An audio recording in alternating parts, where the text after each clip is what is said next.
बेशक मेरा परवरदिगार दुआ सुनने वाला है।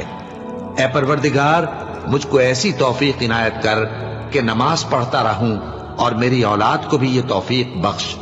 ए परवरदिगार, मेरी दुआ कबूल फरमा। ए परवरदिगार, हिसाब किताब के दिन मेरी और मेरे माँ बाप की और मोमिनों की मगफिरत कीजिए। और मोमिनो, ये ना समझना कि ये जालिम जो काम कर रहे हैं अल्लाह उनसे बेखबर है। वो इनको उस दिन तक मोहलत दे रहा है जबकि दहशत के सबब आंखें फटी की फटी रह जाएंगी और लोग सर उठाए हुए मैदान क़यामत की तरफ दौड़ रहे होंगे।